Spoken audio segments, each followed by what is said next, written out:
Hello, everybody. Happy Sunday. Man, I hope you're keeping cool because dang, it's hot outside. It is sweltering. Like, this is the most oppressive heat. And I mean, I live in Louisiana, so you're like, yeah, you should be used to it. Oh, no. I am a northern girl who does not enjoy the heat. But what I do enjoy is the fact that more companies are looking and investors are looking into taking commercial real estate and turning it into residential properties. I just so happen to run across a podcast that I watch every single week. It's called This Week in Real Estate. And the host of the show, Ray Ellen, actually had a couple guests on where they were talking about it. So that I was like, oh, that's exactly what my live stream is going to be about. So without further ado, I am inviting Ray Ellen onto the show so we can talk about this today. Yay! Yay! Hey, everybody. Hey, everybody. Ray, thank you so much for being here.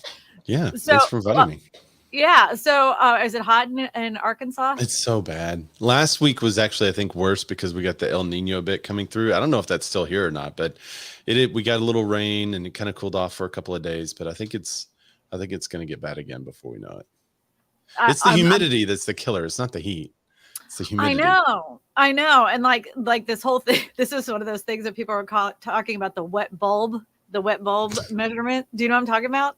No. What? Okay. So when the humidity is super, super, super high, it's actually more difficult for the human body to sweat.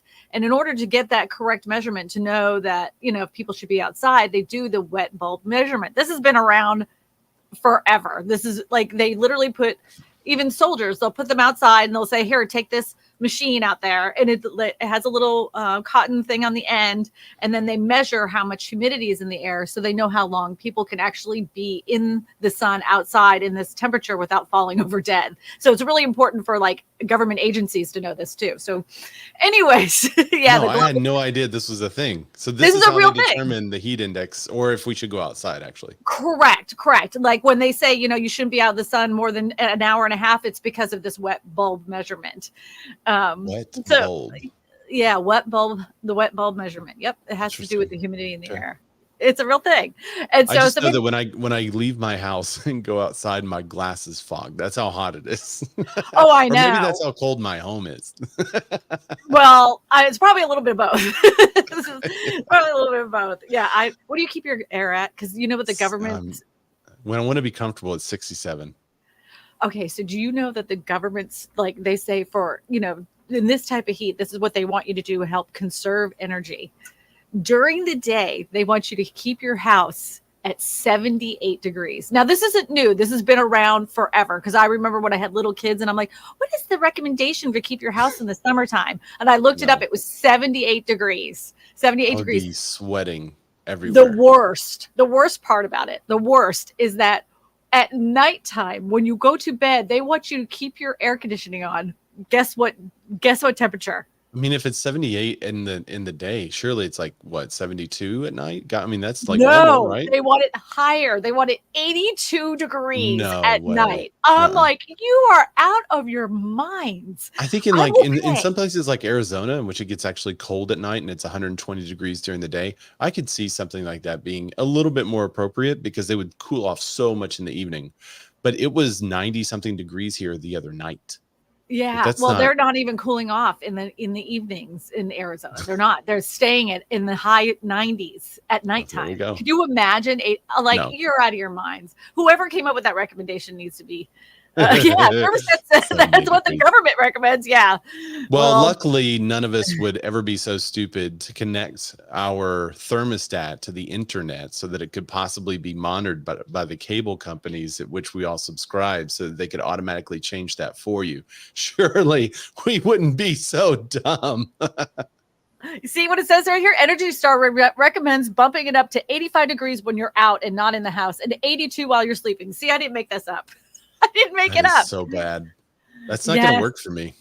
No. I would have to reacclimate. I have friends that have spent some time in Iraq and they came back to Arkansas and wore long sleeve shirts in the summer in Arkansas. That's crazy. But he got so hot that he was reacclimating basically to Arkansas weather and he was chilly in the 90-degree, 100-degree heat. So I mean, if that happened to me, like I would have to totally go and reacclimate somewhere for a while, and then I could probably pull that off. But it would take like a couple of years of this. So I wear sometimes loose fitting long sleeve clothes in the summertime because I don't like the sun hitting my skin. The sun actually makes me feel ill. So the more I'm away from the sun, the better. So I wear long sleeve, like flowy shirts, white. So that way the sun doesn't hit because it just makes me feel sick. The sun actually makes me feel nauseated. I wear as little as possible. About us and our heat and me feeling sick. What they care about is what's going on in the housing market. Yeah. And right now, you talked about it. I'm going to talk about it right now. Is that commercial properties are going to be turned into residential real estate? Yeah. So we're going to get into the article, and we're going to show it right now. Thank you, Ray. I'm sorry. Thank you, Lawnmower. He shared your channel. Ray's. Oh. That was nice, Lawnmower. Eddie's going to pull up that article for us right now. Is a massive stuff. Look up This Week in Real Estate. That's really This Week in Real Estate is the podcast. So office to housing conversions are on the rise. Transformative underutilized office space and living space can create needed housing inventory, but that's not easy. Some cities are trying to chance at that. So I don't know if you saw, there was another article. I put it on my community page on Monday. It was about in Boston, they're going to be turning a lot of the commercial real estate into residential housing. What do you think about it so far? I mean, I think that's a great solution for it because, you have downtown condos and you have some really attractive properties that, are kind of in those same positions as far as location goes. The difficulty is retrofitting these office buildings to be appropriate, I guess you could say, for residential life. You think, well, there's a whole bunch of offices, just turn that office into, a room so that somebody's got like a studio apartment. But then you have to put stuff in there that they cook, and you have to put sewage, and you have to put plumbing and waste and air conditioning or not. There's all kinds of things that you have to fit in there, and in order to do that, you're essentially ripping each floor down to the studs, and even multiple floors, because you can't just you can't bring in, I guess they're probably going all electric, but you can't just bring in all that, the water, for instance, from nowhere. It's got to come from somewhere, and you can't overload the one toilet that is on that floor for the whole office to use during the day. And also you have to consider, not only does the building itself has to be retrofitted, but the city has to be ready for it, because now you don't just have a couple of people every hour in there flushing. You have hundreds of people flushing, taking baths, taking showers, running sink water, washing the dishes.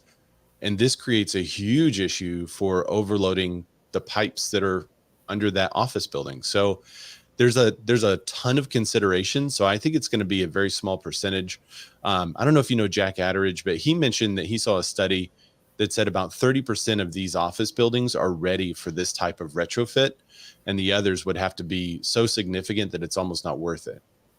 Right. Well, what I was thinking in my brain is at first I was excited, but then second I was like, and then I wasn't excited, because most likely, because of the cost of converting these offices into, livable spaces is going to be so high that they're just going to be luxury. They're going to be high-end luxury apartments. It'll be a full floor apartment.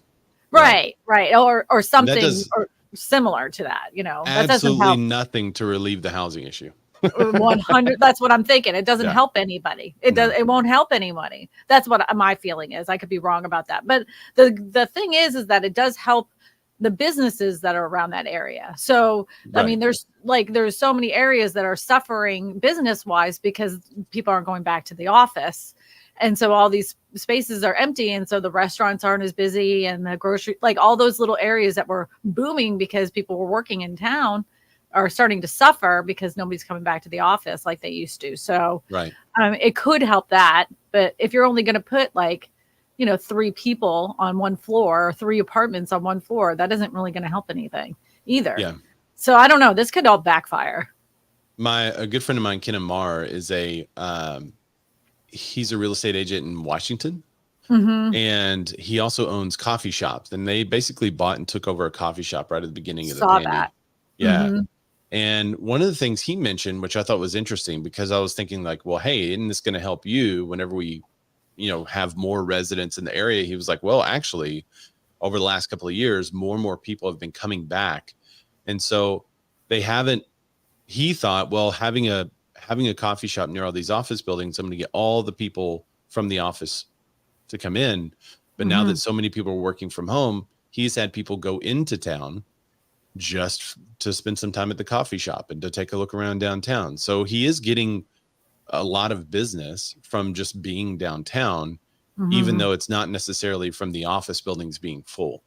So if they did something like, I think, like you said, it's going to be luxury. I don't see a way around that. I don't see either, because I've like years ago, Rhode Island I think it was Rhode Island, maybe it was New York. They had taken an old shopping mall, and turned it into housing, but they had it set up perfectly the way that they had done it. And since the building was kind of old and stuff, it wasn't that hard to retrofit it, with the pipes and everything. Yeah.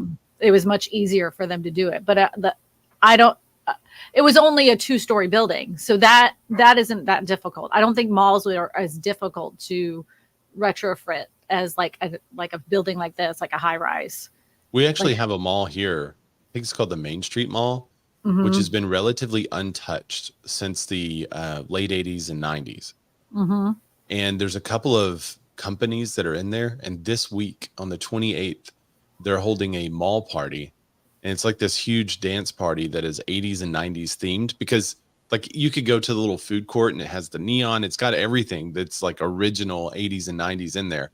And there's only just a couple of little office spaces. So I don't know how desirable. I mean, what I think it's going to be like, sometimes you can go to these downtown places and you see at the bottom floor, you see offices, and then you see condos and townhomes above it. I think that's what the malls are going to become, where you have a mix of commercial, office, some pretty cool places, maybe a couple of restaurants. And then on the upper level, you have all the housing. That's what I've suggested. I think they should turn them into adult facilities and have all medical at the bottom, so that way they could get to their doctor's appointments without having to go in a car. That's what cool. I suggest. Assisted living type facility. That'd be amazing. We got $100 super chat though. Nice. Yay! Thank you so much, Johnny O. He's such a great supporter to the channel. He comes here almost nearly every week just to say hello and give us a nice little help to the channel here with $100 super chat. Thank you so much, sir. I appreciate you. I'm sorry. Now go ahead, there, Ray. Go ahead. I was just going to say, who doesn't care as much about housing? Because I saw some of the comments about, we'll just have one bathroom for the floor and have multiple people using the bathroom. And that kind of sounds terrible unless you're a college student and you're used to it. So I wonder if they could put universities and classes and stuff like that in the bottom of some of these, and then have the housing right on top. Well, if you ever went to UMass, like that is very similar to UMass. It looks like a little city within the city, and that's pretty much what they do. That wouldn't be bad. That's a good idea. Yeah, no. Turn a whole university into the little city area, and that would help all the local businesses as well, because college students don't want to do anything for themselves. They're like, I don't want to cook. I don't want to do any of that. The old University of Phoenix can finally get a brick and mortar. No. The online classes. Snipe Serber says, Synth. Thank you. Synth. Yeah, there you go. We need a dorm style living for people going to local community college. Well, there. He just said it. We're mind melding, which are down in enrollment because there are way too many homeless college students couch surfing. That's a big problem. Oh, really? Yeah. I don't know if Eddie wants to pull up this article, but I'm probably going to talk about this in a video.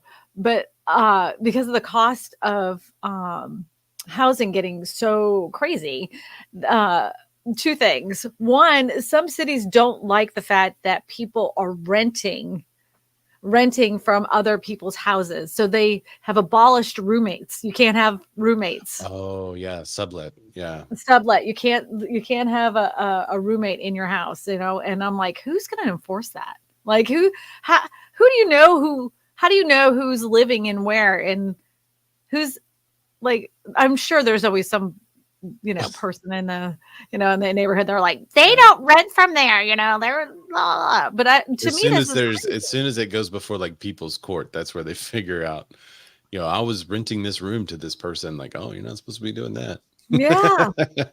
Yeah. It seems to me that's like crazy, like everything's so expensive. People are trying to find out creative ways to kind of at least save some money or, take some weight off their shoulders.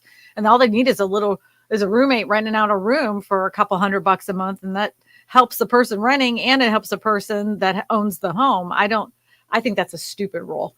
And California went the opposite direction, which it's really interesting. They said now you can have multifamily, you can house hack, you can ADU everywhere, basically.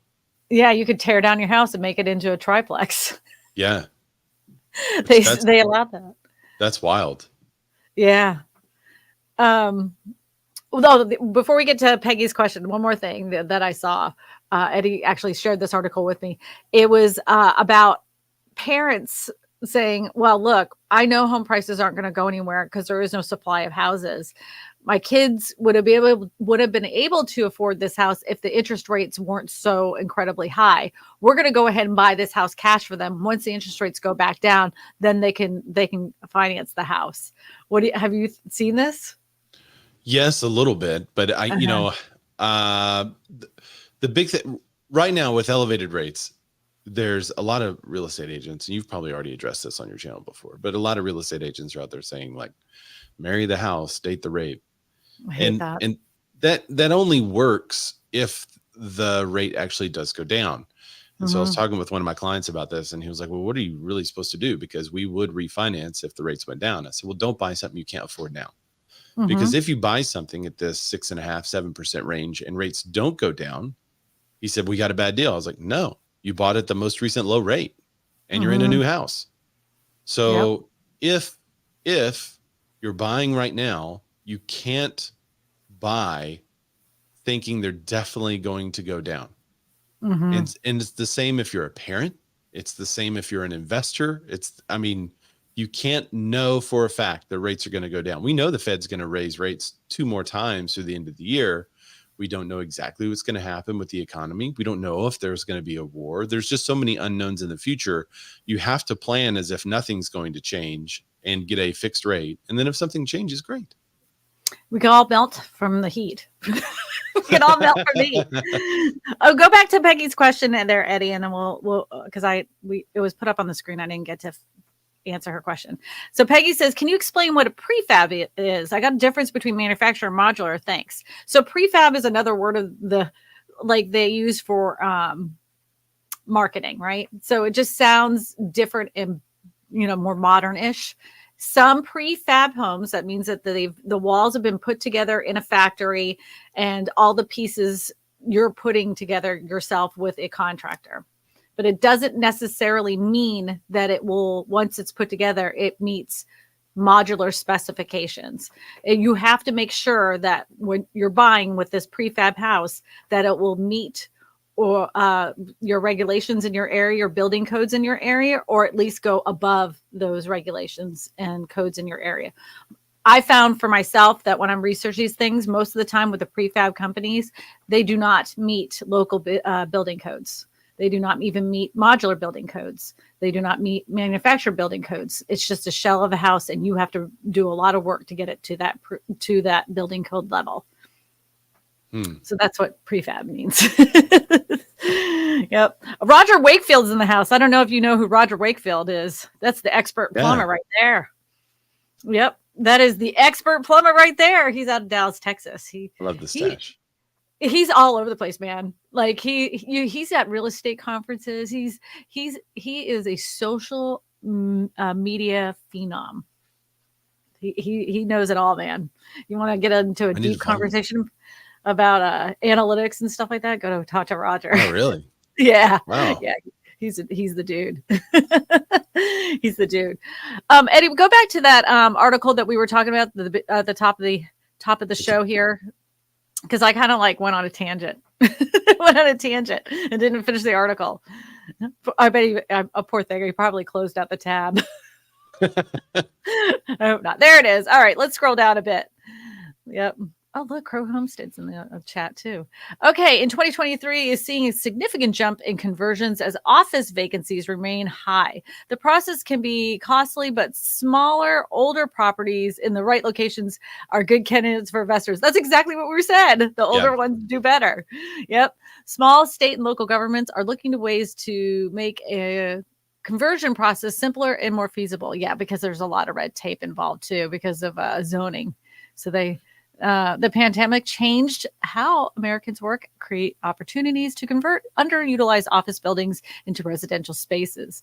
A recent report from the commercial real estate investment firm CBRE found that these building conversions have gained momentum in 2023. The report estimated that 99 conversions are either underway or announced in 2023. By comparison, between 37 to 43 conversions were completed in the last 5 years. So that's pretty interesting. So they're really looking into this. This isn't just them flapping their lips. Yeah. I've been waiting to see building permits. Like when are those permit conversions and all that stuff? When does that happen? Because I think that's the real sign that it's getting underway. Yeah, that and rezoning. Yeah. That too. That's rezoning and permits. Right now it's a lot of theory. Yeah. We don't really know. Yeah. Yeah. It's got to be office stuff. Retail's still doing good. But the question is, on these properties, are there office buildings that have a highest and best use for retail? I guess there's some retail that's not doing so well. Thanks, Amazon. But there's still like in our city, there's some downtown retail that's doing pretty well, and little shops and things like that.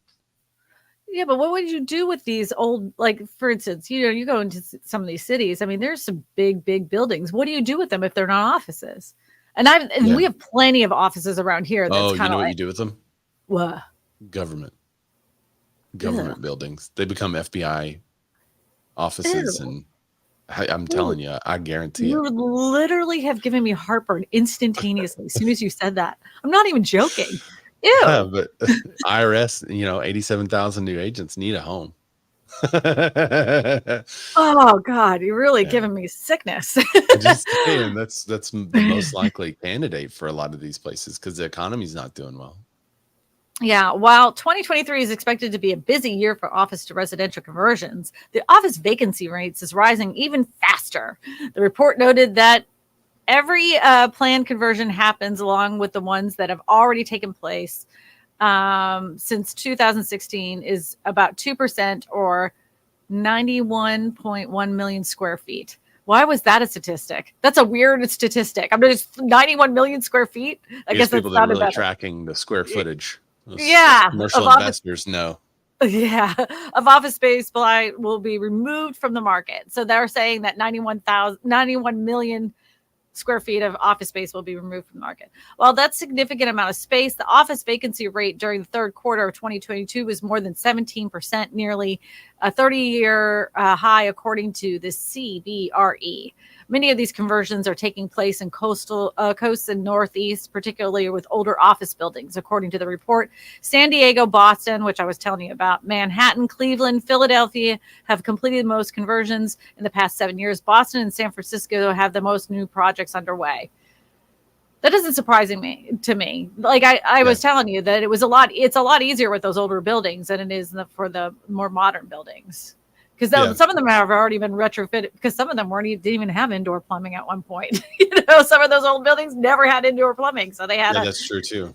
They had to convert them over. So I guess you're seeing the most populated areas kind of take their first shot at it. I mean, we don't have a ton of office buildings to begin with, so it wouldn't make very much sense for us to convert an office building. It'd be cheaper just to build a new building here.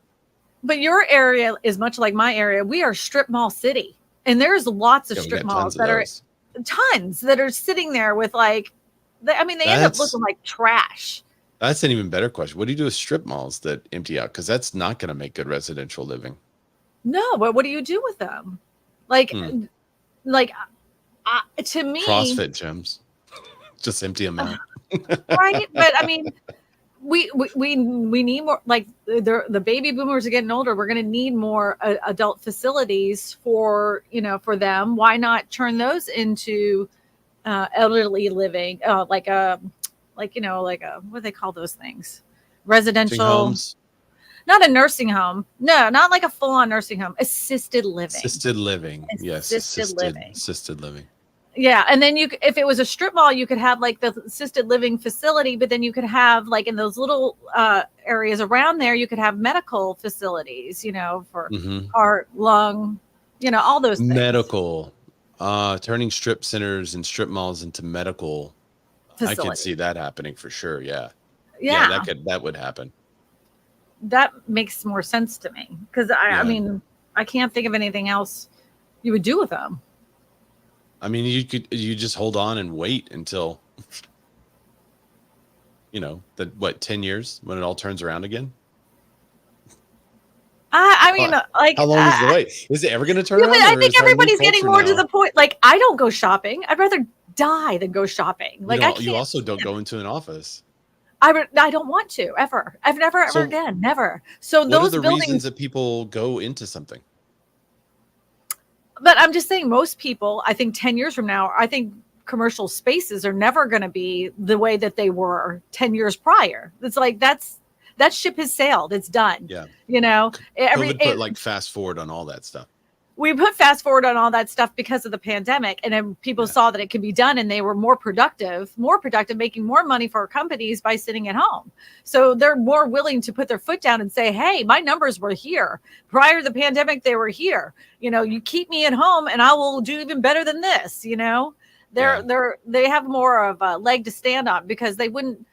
Years ago, my husband even proposed this idea to his company, and they were like, because one of their employees had surgery, and he's like, she can work from home, she can do everything, she doesn't want to take short-term disability. If we give her the computers and stuff, she'll do it. And she did better numbers at that time. And she's like, I really like to stay at home. And they told them no. And he's like, I've proven it works. Why won't you let her work from home? Like, she's cranking out numbers like she's never done. Yeah. I think some of this is pride. But there's also the philosophy that in order for people to be connected to the company, they have to be connected to the physical office. And I think that will run through until maybe my generation gets older, the millennials. I think a lot of millennials were still in office spaces, but they're like, oh, we can totally be mobile. And yet they go be mobile and they don't really hit the production. Not all of them hit the production level I think that they should. And the big test, through the pandemic, we got on the other side of the pandemic, everyone was working from home and people were like, okay, now everyone's going to continue to work from home. But my point or contention at the time was only if everyone working from home can keep up with the numbers that they once did when they were in the office. And if the company can feel like they're as efficient as they are if they were in the office. And there's a lot of people that want to, there's a lot of real estate agents like this too that don't really believe in the cloud brokerage, and I call it cloud culture. But if you do get involved in a company that has a very strong cloud culture that connects people through Zoom calls, and it's not a wasted Zoom call, they're not just calling and going over something that could have just been emailed to people, but it's a real connection to the rest of the whole culture in the company. And you do have a back office where people are dropping questions and having great discussions. Then I think you have something that can outlast brick and mortar in your case. But if you don't have that, and you're relying on the brick and mortar community, you can also have a toxic work environment that is brick and mortar. So just because people are showing up at the office doesn't mean it's going to be a good experience for anyone. Yeah, well, most of those meetings, because I hear it. A lot of those meetings are people that just need to hear themselves talk, and then they say all these ridiculous things. We're in the bottom of the ninth, guys, so we're gonna have to really pump up the steam and get these numbers cranking up. I'm like, what is he talking about? Shut up. Why are you having this meeting? That kind of stuff drives me nuts, and I don't think that there's no culture of office where you have to sit there there's no difference of you sitting there listening to that nonsense at home or listening to it in the office, except for now your boss can see how uncomfortable you are saying those ridiculous things out of your mouth. That's the only thing that's different. And I think that a lot of these companies insisted that they came back because they had big time leases on these buildings and they have to justify having the building. And so they're like, you have to come back. You have to come back. And those companies have the loans on the property, right? These huge loans on the property. and they would love to refinance them, but now the value of that property is dropped. So the bank is not going to agree to refi. So now the property is worth, half of what it once was. What's the company going to do? They're just going to say, well, here are the keys. And the bank's going to have the property and not be able to do anything with it. They're not going to recover the money. So that's if you want a YouTube crash scenario, which I love talking about. Yeah, it makes more sense. That is the scenario. Yeah. It makes more sense because there's a lot of commercial property. There's numerous commercial. I wonder what the statistics are, like commercial to residential. Like how many more or less commercial properties are there to residential properties? It'd be interesting. Well, we need that square footage number again. Now they said that 2% were being converted or were ready to be converted. That was previous, and then there. Yeah, we'll see. Yeah. Well, they said that there's like 17% vacancy, but if 2% are converted, that's still a 15% vacancy. So it's a solution. Converting to residential is a solution for a very small portion of these office buildings. I think. And it's going to be for the wealthy. Yeah. And what Synth is asking, so what can we as regular citizens do to get zoning stuff changed for the better housing choices? Show up. And first, we are all regular citizens, but I think you got to vote and make it an issue in your area. And I also think you have to help the supply side economics and not the buy side. And, it's kind of hard to think about because we're all like, well, I want to help these people that can't buy a home, right? That's what we want. We want to help people that have a hard time buying a home. Let's help them buy a home. Let's give them some money. Let's give them some incentive. Let's get them something so that it encourages home ownership. But there's not enough inventory. There's nothing for them to buy. Yeah. So for years, they've been encouraging people to buy and helping people with grants and programs and all kinds of stuff to get people to buy. And that is great. I like home ownership, and I think it does tend to build wealth over time. However, if you don't do anything to incentivize the supply side, and the cost of labor, land, and materials have all gone up and away, now you have builders that refuse to build affordable housing for most. You have builders that are building in a price range, which is mid to luxury, so that they can make enough money off of it so that they can live their life. Right. I don't blame the builders. They have no incentive to build affordable homes. And None at all.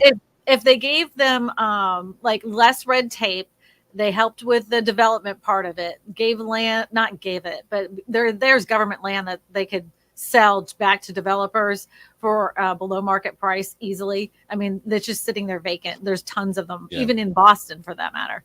And then opportunity zones were a good start, but I think even that has run out now.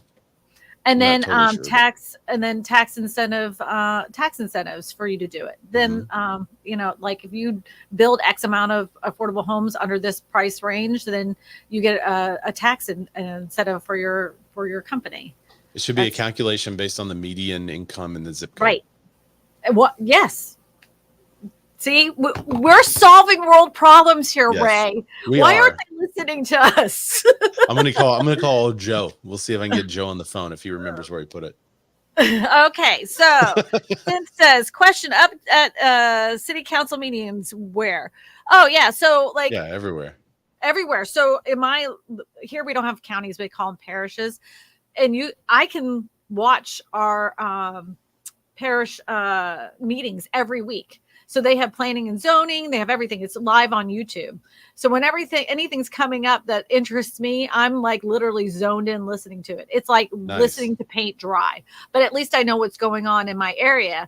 And if anything needs to be brought up, like tiny home building or anything like that, that's when I kind of like start throwing in my 2 cents and showing up to those meetings. But a lot of them don't pertain to us. Like a lot of those meetings are just, again, a lot of people wanting to hear themselves talk. Yes. But there's some good stuff in there. And it helps. They also have like these meetings where you find out what's going on between neighbors and everything. Like they'll have like a problem. The city will have a problem with something that lives in the area. And then they're trying to decipher what a law means on the books. So that council meeting is all about that, and how they're discussing how this fence was supposed to be XYZ over to this line, and how there has been confusion and it was built wrong in the first place, and how they figure that all out. Everybody should pay attention to those. It's fascinating. Like I said, there's a lot of fluff in there. Don't get me wrong, but if you most likely your area has somewhere that it's live streaming those council meetings and parish meetings for planning and zoning. Just tune in, subscribe to it, so you can see it comes up on your phone and you can start listening into it, so you understand what's coming to your area. Because I personally am not a big fan of build to rent housing with those big corporations that own entire neighborhoods that are building these houses, and a lot of other subscribers aren't either. So I always tell them, go ahead and start showing up to your planning and zoning meetings, but you don't know when those are coming up. So you have to get the calendar in your local area to find out when they meet, and then you can find out when those live streams are. So sorry, I was on a tangent there. Whew. No, that's a good tip. That's good. Yeah, they're awesome. Like I bet you have can make it with any local elected office. I think you could start to make it an issue. Send your emails, send the letters, get more people to do it, start talking about the issue. You can't just one single email or one single phone call is probably not going to make a bit of a difference. But if you start talking about it with your friends, family, neighbors, hey, here's what's going on. I don't know if you know this, but there's massive shortage of supply. Builders aren't building in the price range where most people can afford it. Then, you have to start that conversation somewhere. Right. I said in one of my videos, become the person that they groan when they see you. Become when they're like, oh God, here she comes. But you're going to be so loaded. I feel like that's how my local board feels. You're going to be so loaded with information, though, about why you think this is terrible for your or even good for your neighborhood or your area. And so you can just lay down the line, man. True. As much as they people say, oh, they don't want us to be informed. When you are informed and you come in with facts, you'd be surprised. They were like, well, I had no idea. Wow, this is great. This is really good information, because you might even change their minds about some stuff, especially if there are only a couple of weekly YouTube channels they could tune into, Kristina. I know. But I listen to it like I'm cooking dinner and I'm listening to those meetings. Yeah. Sometimes they break out in fights. I mean, it can be really interesting. It's really, oh yeah. Louisiana, man, that's good. That's good. Oh, it's all like that though. It doesn't matter. It doesn't matter where you live. Who's the Louisiana characters? The Thibodeau and Boudreaux and Thibodeau, is that it? Boudreaux and Thibodeau, yeah. Boudreaux and Thibodeau. Yeah, there you go. There's something for everyone to Google. Yeah, and then there's all these jokes about it, and they try to tell me these jokes, and I'm like, when are they funny? I'm still waiting for one that's funny. So anyways, remember how clean air was when we were in the lockdowns? Yeah. San Francisco, Los Angeles, it looked like different cities. Yeah, even Italy, they had the canals were so clear that you could see the fish coming through. That's the other thing too. So, I mean, whether you believe in climate change or not, the environmental impact of cars is obvious. Because if you look back on the pandemic, people weren't driving their cars, and all of a sudden we had clean air again. Because of this, could it be possible that companies might be required to make more people work from home, so there's less cars and emissions in the air? Do you think that is a possibility? I think that's a better idea than forcing people to buy electric cars. I'm not a big fan of the electric car thing. Like I'm really not. Like, well, I mean, the electricity is not. Where do you get it from? It's the battery. It's not magic. Well, yeah, no, it's the batteries too. Yeah. Those lithium batteries. Yeah, we're gonna when those go out, you're just let that stuff just ooze into the environment. Oh, that sounds really awesome. I just shoot it into the sun on one of Elon's rockets. That's not going to cause any problems. That's why everyone's like, oh, I'm going to get a Tesla. It's going to be safe for the environment. I'm like, but how is it powering it? Oh, there's 70,000 batteries in that sucker. And then they got this lithium oozy juice everywhere. And how many of those electric bulbs? Yeah. Yeah, totally. But you think about how many people have had those electric scooters blow up from the lithium batteries? Yeah. Where do you think everybody's going to dispose of their lithium batteries correctly? Oh, give me a break. People throw their phones away right now. You're supposed to put them in the regular landfill. You can't put it in the regular landfill because you can't have that stuff leaching into the groundwater. It's everywhere. It's everywhere. Oh, people are doing that. It's just 2 or 3 generations and this whole thing's gone. So enjoy it while it lasts. Well, I mean, Here's your existential crisis for the day. I really do think that, there's got to be a better way to build homes, which I believe can be solved with modular home construction. I think it's a good step with the converting some of these commercial properties into some kind of affordable living process, but it's going to be more expensive than people think. It's not a like flip the switch and it's done kind of thing. If we can build more, we can actually do it less. We can do it more efficiently and less expensively if people would and developers would adopt modular home type of construction. It can easily be done, but it's very hard for a builder to wrap their head around that. They're like, no, I'm not building those Sears robot houses. Nope. I've been building houses the same way for the last 30 years. You're not going to change it now. A lot of them are around here. They are. So I don't know. Anyway, I was on a tangent again. No, right. I wish a developer would create a subdivision with homes ranging from 800 to 1,200 square feet. I agree. With a decent sized yard so you can grow your own food. I don't need 3,000 square feet with a postage stamp backyard. So years ago, they used to make, in New Orleans, they still do. All the houses are very actually close together, but they do have like a long backyard. So you could, hang out your laundry, you do a little garden. It was just a very thin backyard. My friend who lives in Liverpool, England, his yard and house is like that. They're all very close together. He barely has any front yard. I mean, barely any. They have a little sidewalk, and then the backyard is just big enough for them to do a little garden. Why don't they do that? Why don't they make those kinds of homes? There's this show that Katie and I found. There it is. Mm-hmm. It only had a couple of episodes that are, well, I guess actually there's more. There's only a couple of episodes available for free online. Okay. It's called Big Dreams, Small Spaces. It's with a famous, what's the guy? Monty Don. He's a famous gardener in Europe, I guess. And he goes to all these places that have, it's basically like a stall of a home, and then it's got a real narrow, small backyard. And almost everyone has the same size deal. And it's all like all these homes are connected, like a townhome type of situation, most of them. Like a row house? Kind of. Yeah. Okay. Which I went to, what was that, Baltimore?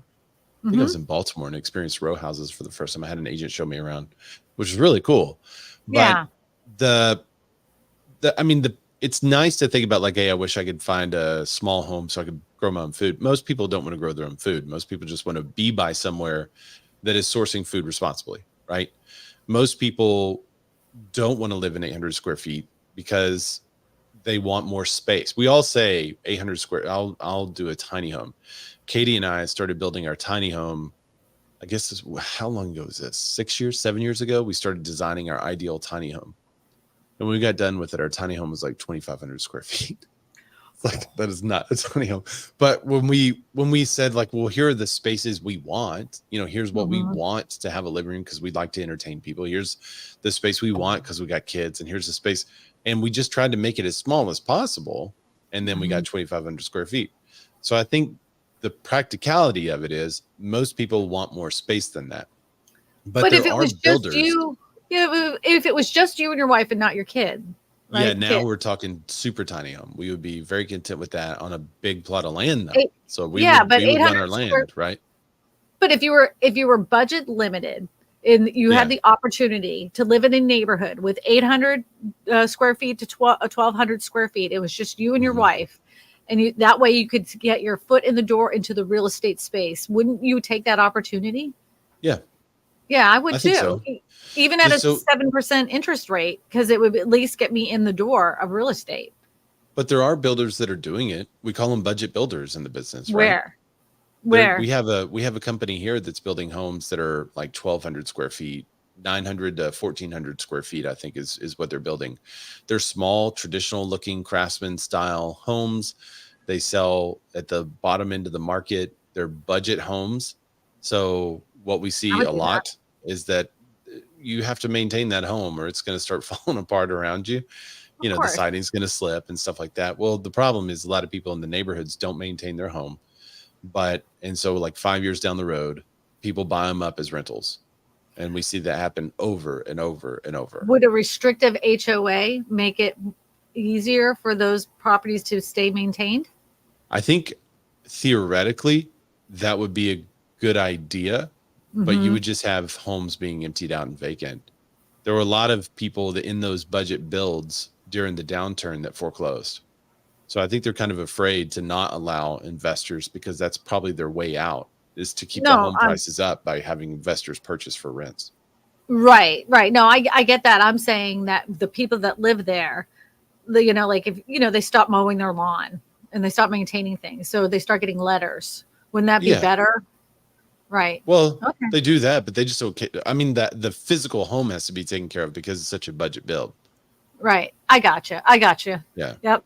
So there are Okay. companies. I think Lennar is really cheap homes. Aren't they really cheap homes in small lots? They're not in our market. But They're not in ours. I think that's the biggest national one. I thought the doctor was.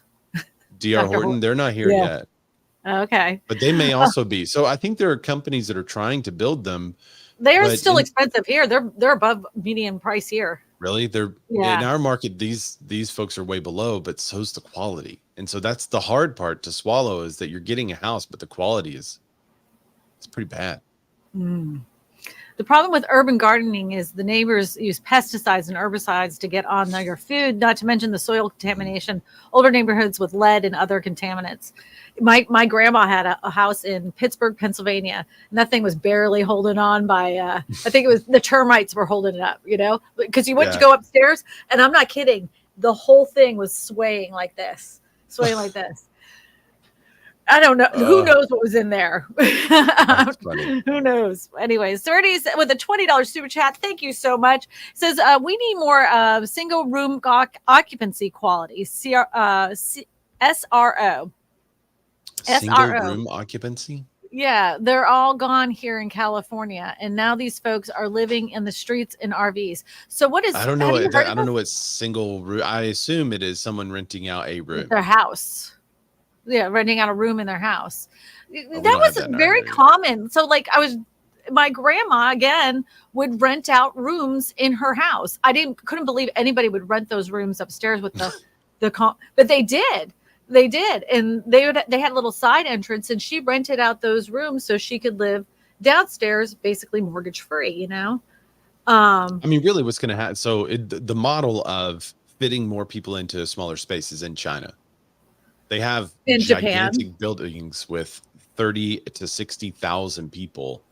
There's an article on that recently. If the producer wants to bring it up, but they have entire buildings with like 30 to 60,000 people living in a single building. It's like a city inside that one building. It's a gigantic apartment. All these apartments look the exact same in China. And that solves the housing issue. But that's not like, I mean, what's the quality of life there? I was going to say you live like little wasps. Brenda Abear says, became a new YouTube channel member. I thank you so much. So I have to ask you, Miss Abear, am I saying your last name correctly? Because here in Louisiana, your last name would be Abear, but here anywhere else it would be Hebert. So I want to know, yeah, it's not that. I did that. That's how they knew I was. If she's up north, it's Hebert. I know a guy named Hebert who goes by his last name. I want to ask you this. How do you pronounce this last name? Aucion. How do you spell that? What does that say? Aucion? Aucion? What? Oakwan. Oakwan? Oh. Man. I got that wrong. I'm like, a coin? I've been taking French. So I was flipping through the MLS book. This is when we still had MLS book and the internet, right? And this guy was calling about the property on Oakwan. And I'm going through and I'm like, I have no idea what he's talking about. I said, can I take your number? I'll call you back. So I go into my broker's office and I'm like, I cannot find this property, Oakwan. She's like, it's right in the front of the book. It's right here. And I was like, how does those letters combine to spell Oakland? Like that does not, how is that? No normal, hooked on phonics did not work for the people of Louisiana. No, it's French. We have a whole side of town that I live in. It's West Little Rock, and there's all French names. Like my neighborhood is named after downtown New Orleans. So I live on a street that is in downtown New Orleans, with the beautiful decorative tile and all that stuff. That's our whole neighborhood is like that. I love that. That sounds like downtown Disney. They have areas all around Disney that are like different areas of the United States. So you have like we love it there. Yeah. Yeah. So anyway, Eddie, did you find that article about those? I don't know if you heard what Ray was saying, but you know what, Ray, if you could find that article and just stick See it if in I the can private find it. chat. Yeah. Thank you.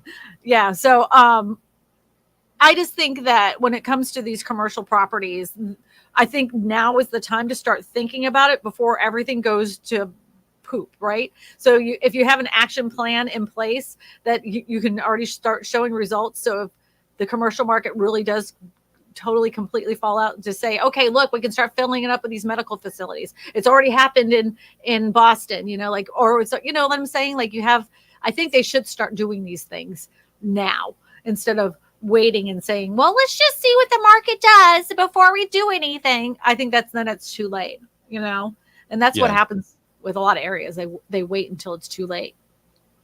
Oh, I got it right. Brenda said I got it right. Nice. Brenda, A Bear. Yeah. That's a Louisiana girl right there. Did you find that article? Yeah, Ray? it's 30,000 people housed in one building. That's amazing to me. Yeah, I'll end up putting It's it on the some kind screen. of fact check website. I don't really know about this website, but it's got pictures of it so you can see. Yeah.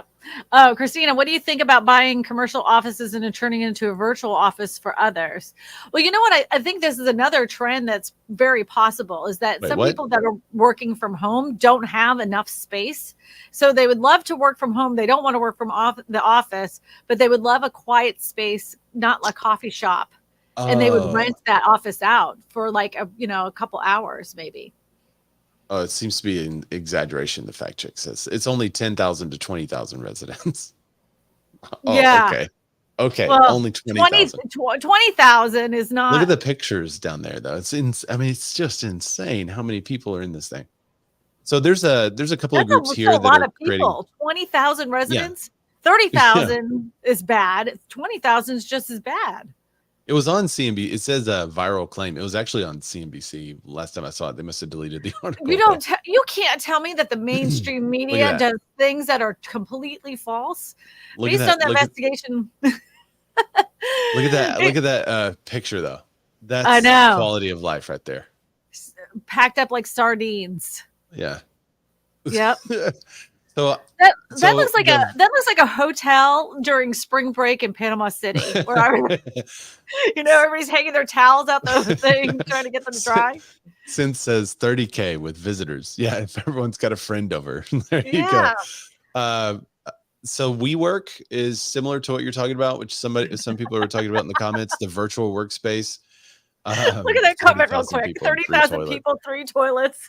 Yeah, that's what it would be. These. So there's a couple of people that are creating like really cool office spaces, and they're doing okay, but a lot of people are not using them. A lot of people are just working from home still. So yeah, I don't, I this is my studio and everything is set up in my office. And when COVID hit, I decided to build this thing out and make it my primary workspace. And so every day I work from here. We have one team meeting every week, and we get together at a local coffee shop and hang out and have our team meeting. And otherwise everything's virtual. We're meeting people at their house, or we're meeting people at the closest coffee shop to them. It's fine for us. You work for Real, or do you work for Real Broker? You work for Real Broker. Yeah. We have an office. It's like it's a little one room in a big office building, and you have access to a conference room if you need it, and printers and all that stuff. But we never go there. I really wanted to rent a space during the pandemic, because it's just between the dogs barking, the like cats knocking over your stuff and sitting on your computer because they're nice and warm, being asked a question, and when I'm in that zone, I don't know how you are, but when I'm in that zone where I'm just like cranking on the computer and stuff like that, somebody asks me a question, I literally want to pop my head. Like I get so like, what? What is it you want? Yeah. And then it's ruined my complete train of like where I was working my tail off. That like it was blowing I really was getting upset during that time. And I was so thankful to have this little house. Not everybody has that. I don't have the little house, but I have noise canceling headphones, which are amazing. Right, but then they tap on your shoulder and they still step on your computers, and the dogs still have to like go outside, and they keep bugging you to go outside. It doesn't matter. There's still something. beings that irritate you when you don't have your own space, like they no. And I get what, like, the renting of office space is available. I don't know, I can't see them turning it into shopping or other retail spaces, converting it to that. I don't know. Warehouse. Eddie Smallhorn says, interesting. Yeah, You Eddie. don't like to be bothered. Yeah. Oh, you would think that he might know. He might have experienced some of that. Well, yeah. Well, he has my old office, the one that had the wood paneling behind it. Yeah. I know he probably feels the same way. I probably irritate him when he's at home. But usually when he works from home, like I'm in here and he's over there, and then he'll call me up and be like, "Do you want to do lunch?" I'm like, "Yeah, I'll meet you in the kitchen."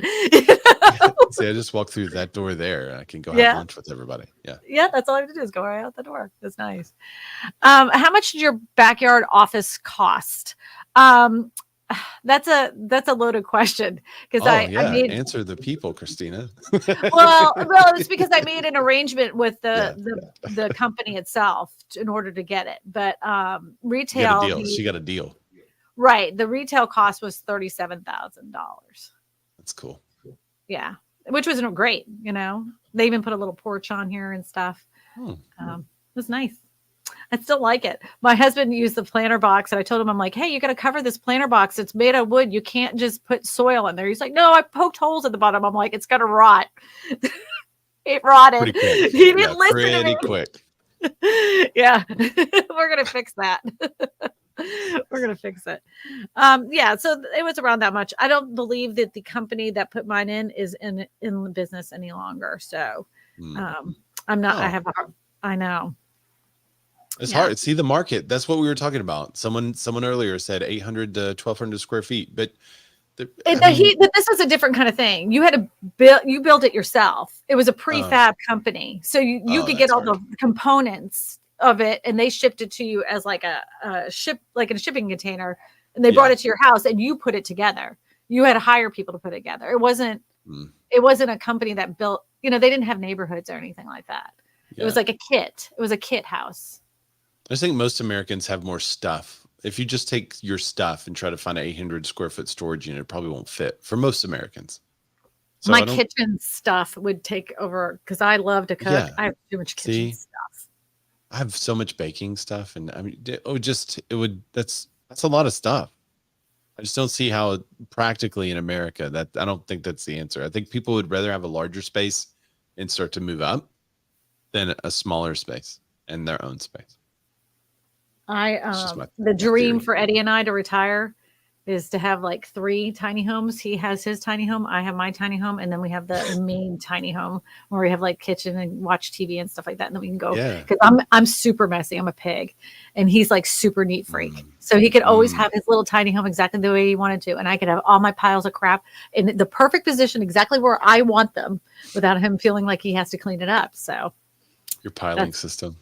Yeah, I have a pile for everything. All right. Living in Omaha says, knowing what are there any changes you would do differently with your office? Oh, for my little outside office? Not me. Yeah, I think everybody should have, if you're going to make an office space in your home or outside your home, make sure you have internet that isn't tied into the other family members' internet. So that way you have your own dedicated line that goes to all of your stuff. That would be my advice. What do you say, Ray? I would have finished my bookshelf before wood prices went up.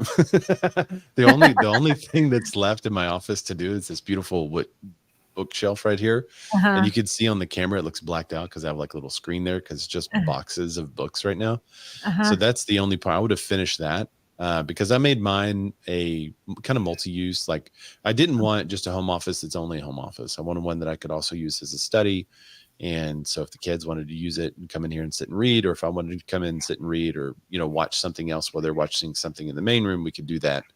And so we made it multi-use. I would just say, take advantage of the I called. It was really funny. I got a quote for like $4,000 or $5,000 for this bookshelf, and it has like a little secret door in it. It's pretty cool. And then I called them to do it, and they said, "Yep, it's going to be like 14." I was like, "What? What?" And it was because the wood prices that had increased. Right, but couldn't you? I mean, this is for everybody to know this. Whenever you're doing something, can't you go and look at like Facebook Marketplace and get different kinds of like bookshelves? So it looks like an old. I could, but I'm OCD. Oh, you're gonna have it all perfect. I want this. I want this nice. Yeah. I want it to look nice. Yeah. Yeah. Somebody asked me if that was a Crawfish Challenge ADU. Yes, that's that company. Yes. I can't find their website anymore. It was backyardworkroom.com. The website doesn't exist anymore. Haven't heard from them. So. Yeah, very possibly. And that happens a lot too. So like bigger builders will say, well, you have the almost identical product to us. You already have a fan base going. We'll buy you out for X amount of dollars. And they're like, I'll take the lump sum. Yeah, I'll do that. I don't have to deal with workers anymore. Yep, I'll take it. Yeah, it says we're down for maintenance is what it says. So I bet they got partnered or something. Yeah, good for them. Yeah, they probably sold it to somebody that thought, that was like, oh, you're too much competition for us, so we're going to go ahead. Yeah, Amazon. Oh, speaking of Amazon, I mean, that would be a legit use for those office buildings would be to have some sort of, like I would take out several floors and you have a huge distribution center right in the middle of the city with all kinds of stuff that you can just drone. Well, they let their employees have toilets though, because they're known to they can't leave the floor. This would be a robot center, a fully automated facility. That's where you need to get. Oh, okay. That's not actually a bad idea, because you know how they have these drones that deliver packages? You just fly right out the side of the building with the package and go deliver it. Yeah, that doesn't happen here in Louisiana. I think they were afraid they're going to shoot them out of the sky. Funny how the only time I can't find something is after I try to organize. I'm messy, but there's a few things that I do like organize, and one of them is the pantry, my food pantry.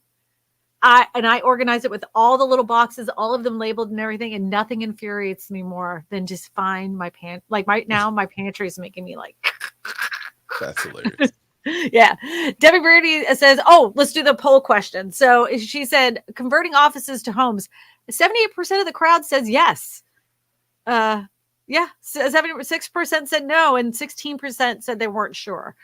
Yeah. I think a lot of people want it, but the practicality of it's the hard part. Debbie, thank you for keeping us in line, because I always forget about that poll question. But I have these moderators. Thank God they look out for me. I have a really good moderating crowd, and they always look out for me. And I put the poll questions up there, and half the time I forget that I did the poll question. Get to the end of the stream, I'm like, darn it, I meant to read that poll question. But Debbie keeps me in line, and a lawnmower keeps me in line. There's a few of them that are here every week that help keep the chat clean, because sometimes I don't like political stuff, like when people start like name calling and all that other stuff. I can't do it. Let's have a legitimate conversation without like name calling. So the moderators always make it cleaned up. So, yeah. Own up. Hey, Ray, did you know that if someone was to call me and ask me for a real estate agent, I always tell them but do you know how they fill out that form? They go to my website, KristinaSmallhorn.com, and nice. they fill out the form. All they do is hit one of those pink buttons. And if you wanted somebody in Arkansas, the first name that always pops out of my mouth is Ray Allen, because he's a friend of mine. I'm actually connected with thousands of real estate agents in the area. If I can't find your real estate agent, I'm honest with you on that too. I had somebody reach out to me recently, and they wanted an agent that specialized in off-the-grid properties in Wisconsin. Could not find somebody to save my life. I didn't know anybody. I have agents that work out there. Couldn't find anybody that specialized in off-the-grid properties. But, if I can't find you anybody, I'll let you know. But I make sure that it's people that I personally know. And if they end up doing you a bad job, I find that out too. And they're on my naughty list. They're on my not special buddy list too. So that happens. Never welcome here. Never welcome here. I always tell people that it's, especially for people like us, it's hard to get on our list.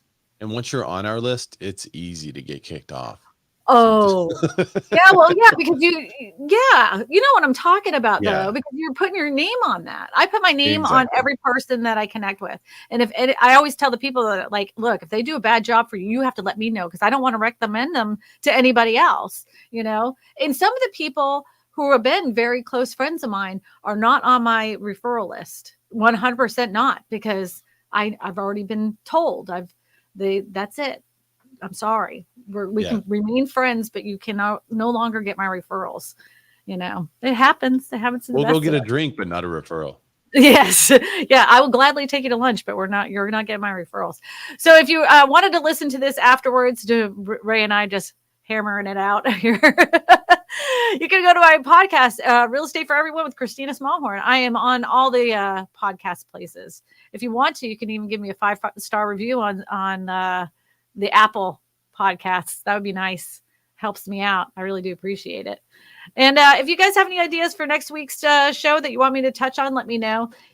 You can email me at info@kristinasmallhorn.com. So, Ray, thank you so much for showing up. I appreciate you. Everybody wants to listen to his podcast. He has it on Wednesdays. You'll even see me in the chat, because I show up there at the beginning part of it. It's This Week in Real Estate. And apparently every time you said tiny homes 3 times in a row, apparently I show up on that show. That's so true. Yeah, you have a great show, and I enjoy listening. I enjoy listening to it every single week. I have to fast forward through the first part, though. I know. I like to get into the stories, man. I got to introduce the people now. We have more people now, so I'm trying to get like 1 or 2 people every show, because it's been fun to have the banter of like 2 people and the perspectives. Your last show was so good. Thank you. Awesome. That was a very good show. Very good interaction between 2 real estate agents that had a good perspective on what was going on in the real estate market. So thank you very much. Yeah, they're knowledgeable. I try to get the like you do. I try to get people that know what they're doing on there. Yeah, but that's the hard part, though. Some people, they know what they're doing, but as soon as you put them in front of a camera and a microphone, they can't talk. That's the old one. You don't want to look at that. I did have one, that Susie Orman one that you helped me create, but that's an old YouTube thing. I should probably do something with it. It's just general real estate knowledge on that one. I actually borrowed a clip from that video years ago. Oh, yeah? Yeah, because you actually had because I couldn't find the post, and I would have had to go through a year's worth of Susie Orman posts. So I went to your video, pulled it up, snapshot it, and put it in my video. That's fine. I didn't, great. I was never going to tell you, but I just fessed up. Yeah, I had a couple of people that were like, "Oh, you're the Susie Orman guy." I was like, "Oh, well, okay, I guess." Yeah. Anyways, all right, everybody. Thank you so much for spending time with us. I know we went on a kind of a tangent today. We'll get to more questions next week. Actually, we have a lender on next week. His name is Ryan LaRussa. He's right here in Louisiana. He sounds just like Matthew McConaughey. So if you have any lender questions, loan questions, HELOC questions, because we're going to be focusing on HELOCs next week, save them for next week. Ryan will be the one to answer them. I am not the girl for that. So, all right, everybody. Thank you so much. Bye, Ray. Thank you for showing up. Bye, everybody. Thank you. You're going to dance? Oh, look. There you go. That's good. Yeah. Yeah. Were you in like drawing and acting and stuff? A little bit. A little bit. Growing up, don't you always do that? No. Chorus? You in chorus? Did you sing? I think you sang, didn't you?